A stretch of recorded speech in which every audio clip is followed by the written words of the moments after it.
Tidak diketahui secara jelas kapan Pura Uluwatu dibangun oleh Empu Kuturan atau Empu Raja Kreta pada masa pemerintahan suami istri Sri Mesula Masuli pada sekitar abad ke-11. Namun, ada fakta menarik dari tinggalan histori di Pura Luhur Uluwatu. Tinggalan kuno di pura ini berupa Candi Kurung atau Kuri Gulung Agung yang menjulang megah membatasi areal Jawa Tengah dengan jeruan pura. Diprediksi, pura ini sudah ada sejak abad ke-8. Candi kuno itu mentatakan hitungan tahun Isaka dengan Candra Sangkala Gana Sawanggana yang berarti tahun Isaka 808 atau sekitar 886 Masehi. Jadi, sebelum datangnya Empu Kuturan ke Bali, Pura Luhur Uluwatu berperan mempunyai peranan penting dalam Ista Dewata Bali. Dalam Padma Buana di Bali, Pura Uluwatu terletak di daerah barat daya, di mana merupakan tempat memuja Dewa Rudra. Selain posisi geografis, keunikan lain dari Pura Luhur Uluwatu adalah arah pemujaan yang menuju barat daya. Umumnya, di beberapa perahyangan lainnya di Bali, yang pemujaannya menghadap ke utara dan timur.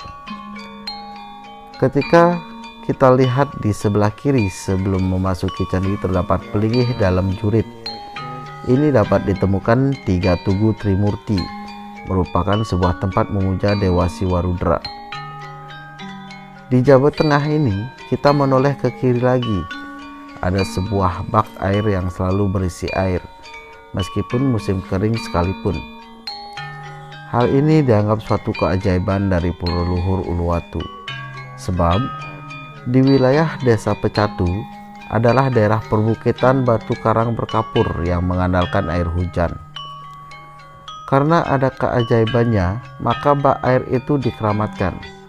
Biasanya digunakan untuk kepentingan tirta suci. Kemudian selanjutnya dari Jawa Tengah terus masuk akan melalui Candi Kurung. Candi Kurung ini yang menduga dibuat yaitu sekitar abad ke-11 Masehi jika dihubungkan dengan keberadaan Candi Kurung bersayap yang ada di Pura Sakenan. Namun ada juga yang berpendapat bahwa Candi Kurung bersayap seperti ini ada di Jawa Timur. Peninggalan purbakala di Sendang Dhuwur dengan Candra Sangkala, yaitu tanda tahun Saka dengan kalimat dalam bahasa Jawa kuno sebagai berikut. Gunaning Salira Tirta Bayu, artinya menunjukkan angka tahun Saka 1483 atau tahun 1561 Masehi. Candi Kurung Paduraksa bersayap di Sendang Dhuwur sama dengan Candi Kurung Paduraksa di Pura Luhur Uluwatu. Dengan demikian, nampaknya lebih tepat kalau dikatakan bahwa Candi Kurung Paduraksa di Pura Luhur Uluwatu dibuat pada zaman Danghyang Dwijendra, yaitu abad ke-16, karena Danghyang Dwijendra lah yang memperluas Pura Luhur Uluwatu.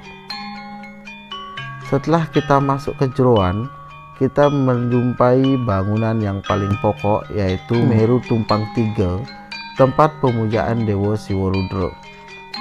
Bangunan yang lainnya adalah bangunan pelengkap saja seperti tajuk tempat meletakkan upacara dan balai pawedan tempat pandita muja memimpin upacara piodalan atau hari raya besar di Pura Uluwatu, yaitu pada Hari Kliwon Wuku Madangsia.